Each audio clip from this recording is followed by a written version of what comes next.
Welcome back to the show, everyone. Craig and Jonah here.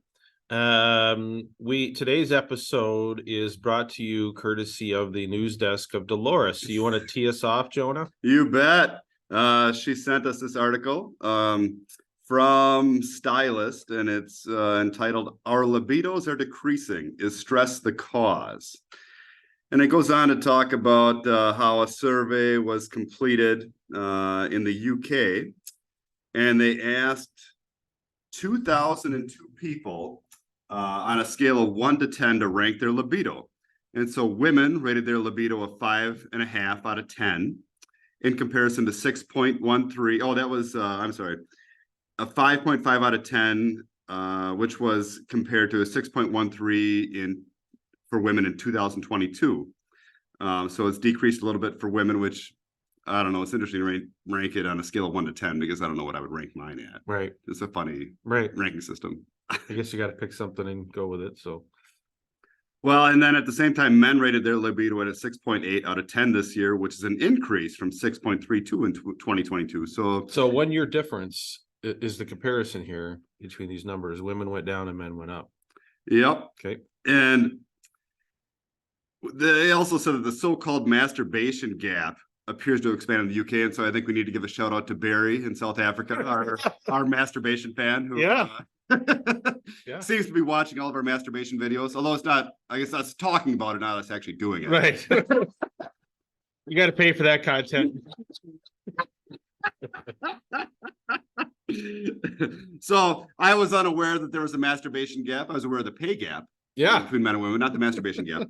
So, well, the UK, they're so sophisticated. They've gotten rid of all that other stuff, and now they're down to the really digging into the. Got to bridge the masturbation gap. Yep. So, men who took part in the survey said they masturbated an average of 154 times a year, with women at 100 times a year. So 154 times a year, that's like every other day.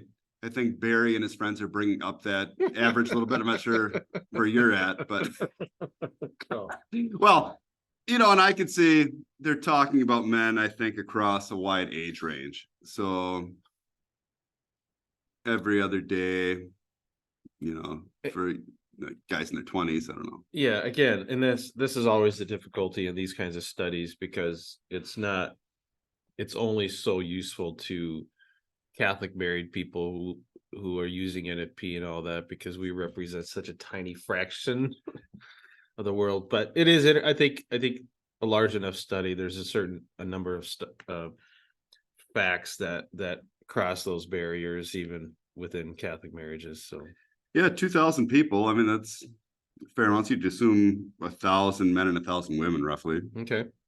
I don't know, but women, I was surprised by this number. They masturbated 100 times a year, which, I don't know, it's higher than I thought. Again, this is where I think the numbers of non-Catholic women probably, I don't know. You don't know. If you people would respond, like Barry, feel free to comment on this. Yes. Talk to us, a bunch of women friends. So they said that this year men's numbers have upped to 191, with the women's numbers dropping to 71 times a year. So wow, do you think that correlates? The women's number dropping while the men's number is going up. I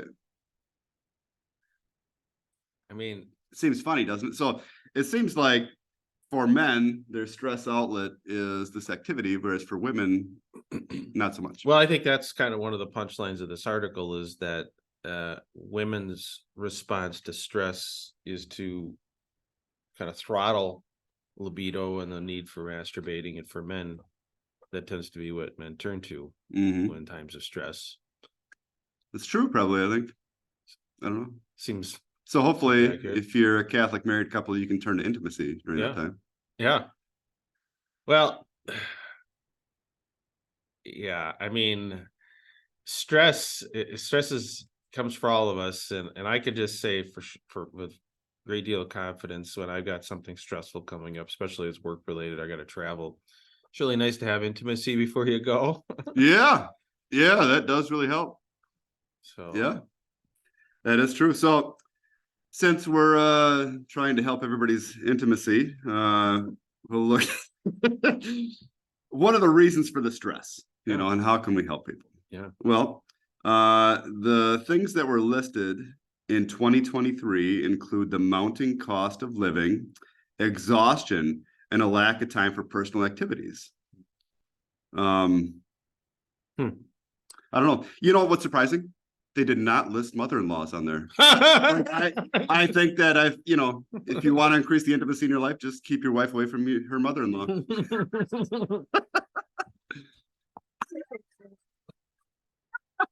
That's just a guess. I don't know. Yeah, that's I'll offer no personal comment on that, but it seems like it could fit most people's lives. So And so those stressors were for women. In contrast, they say men seem to prioritize self-pleasure more often in response to these pressures, which that kind of makes sense based on what we said. yeah, yeah.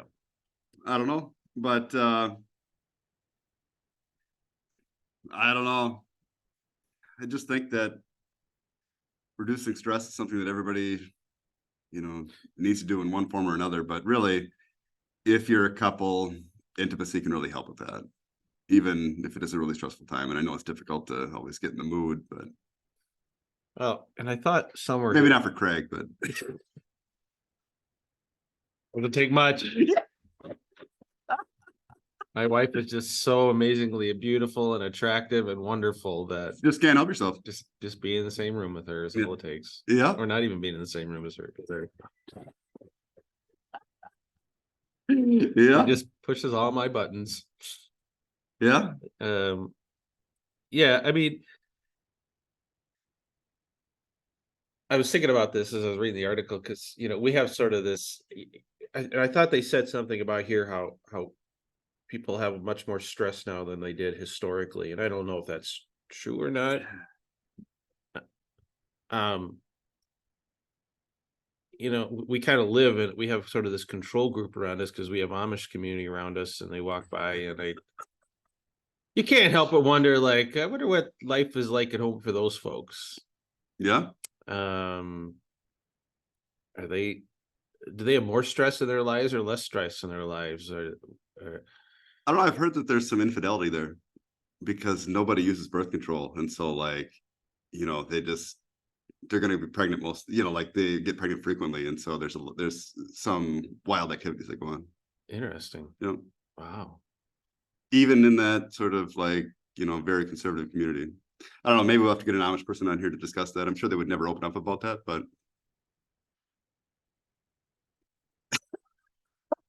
I think your mind has been blown, huh? Yeah. I almost cornered an Amish guy the other day that I know. He was out with his wife, newly married, and he and I had briefly talked about the podcast somehow before he got married. And I said, "Why don't you come on and talk to me after you get married?" He's like, "Maybe I will." So I have so many. I mean, some of it's just morbid curiosity, juvenile curiosity, but some of it I'm genuinely interested in how just that very different lifestyle impacts their intimate lives For compared sure. to us. And remember our Amish TikTok ex-Amish TikTok guy? He posted the other day. I think he's engaged now, and I posted on there. I said, "Hey, you or anyone willing to give me some inside scoop on the bedroom activities of Amish folks?" And I kind of said, is it just kind of the men dominating it, and when they want it, they get it, and the wives are just completely submissive, or what's the dynamics in behind there? And he hasn't responded yet. But I don't know. I always sort of assume that in those kind of old style traditionalist homes, Amish or not, that they're, I don't know, is it just that old fashioned marital debt, you're here to serve me kind of thing? I don't know. And so I shouldn't really say that the Amish are swingers basically, but my evidence comes from somebody they know that worked for like a telephone company, and they could drive around and they would go to different places and they would see it sometimes, like where they would see them in the act. Wow. Yeah. Well, I am curious about how, like, I wonder what the Amish think of masturbation. I don't know. Do they think it's okay? Is it, um, Is it really Catholics like the only are we the only religion that ones? care about it? Yeah. I don't, and it's always, and again, the difference between Catholics, I think, and a lot of non-Catholics is if what happens if you sin, like most, most other religions don't have confession. I mean, I guess if you get caught, you're like, sorry, God, move on. For us, we got to go to the confessional and all that kind of stuff. I think they do kind of talk about it with the bishop. Really? They for specific sins, I think that are serious, they have to sort that out with the leaders.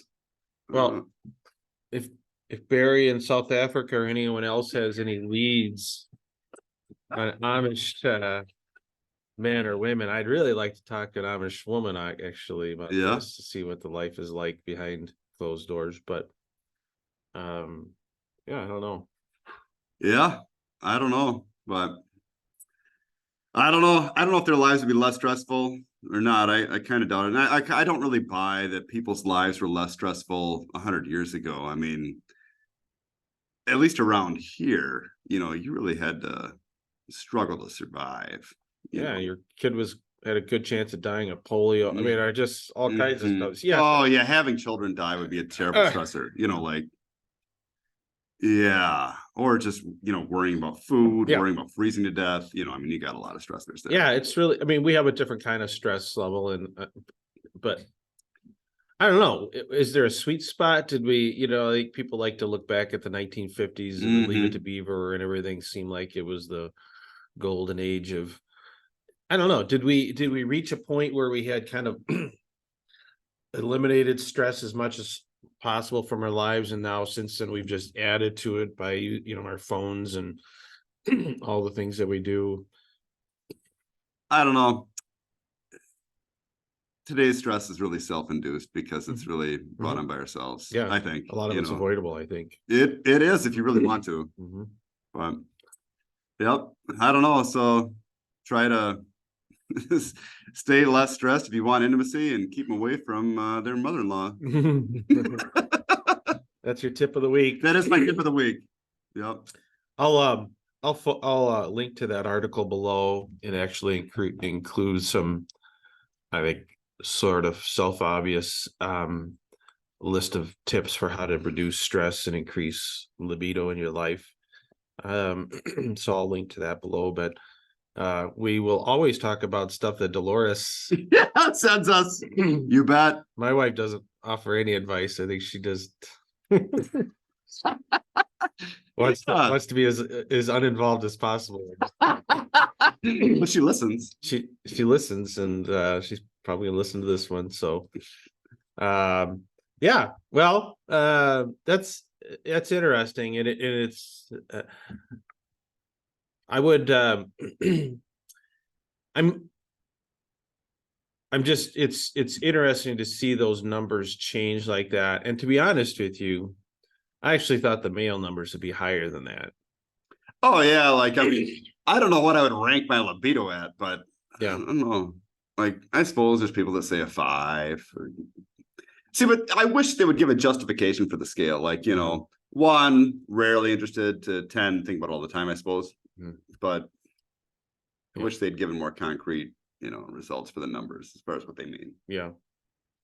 It's kind of like a pain scale, like pain, like 1 out of 10. Well, if someone has never had level 10 pain, but this is the worst pain they've had, this feels like level 10 pain, but maybe it's really level 5 for most people. And so a lot of it, I think, is based on your own experience and how you judge. It's true. The solo numbers are probably more interesting. Yeah. I wonder how they, I suppose you don't think they have people count it for the entire year, do you? Or just like per week, and then were people just commenting and say how frequently doesn't it? Yeah, I don't know. So, I mean, do you have to have a clicker there? I don't know. Oh well. Maybe we'll run one of those tests next year. After No Solo November. That's right. We'll run a test on that. So Yeah. Yeah, and Barry, he's welcome to join us. yeah, everyone's going to participate. Based on you're probably not going to fare well in no Solo November, but He can try You or can laugh try. at us. He can just laugh at us too. yeah. So check that out. So okay, well, thanks, Jonah. Yep. Until next time, everyone. Bye. Have a good one.